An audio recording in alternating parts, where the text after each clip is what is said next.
بسم اللہ الرحمن الرحیم۔ ابھی ایک دوست نے مسئلہ پوچھا ہے کہ اگر کوئی بندہ کسی کو خطأً قتل کر دے، یعنی بھول کر قتل کر دے، تو اس کی دیت کیا ہے شریعت کے اندر؟ دیکھیے میرے عزیز دوستو، اگر وہ دیت ادا کرنا چاہتا ہے پیسوں سے تو اس کی مقدار ہے 10,000 درہم۔ 10,000 درہم ادا کرے۔ اگر وہ 10,000 درہم ادا نہیں کر سکتا تو پھر وہ مال میں سے 100 اونٹ دینے پڑیں گے اس کو۔ 100 اونٹوں کے اندر پھر تقسیم ہے کہ 100 اونٹ کس طرح کے ادا کرنے ہیں۔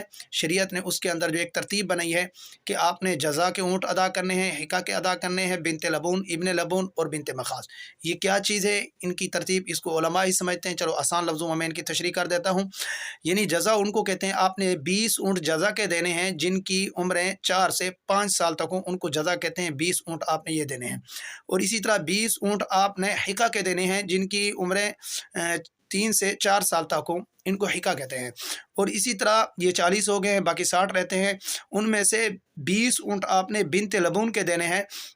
بنت لبون وہ اونٹ جن کی عمریں 2 سے 3 سال تک ہوں، اس میں صرف مادہ بنت لبون۔ اور 20 اونٹ آپ نے ابن لبون کے دینے ہیں جس میں صرف نر ہی ہوں، ان کی مقدار یہی ہے، یعنی ان کی عمریں یہی ہیں 2 سے 3 سال تک۔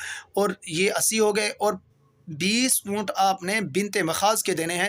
بنت مخاض ان کو کہتے ہیں جو پیدائش سے لے کر یعنی سال تک، جن کی عمریں سال ہی ہوں، سال کے درمیان والے جانور ہوں، اونٹ ہوں، تو یہ آپ نے بنت مخاض۔ اس طرح کی ترتیب سے آپ نے دیت ادا کرنی ہے 100 اونٹوں کی۔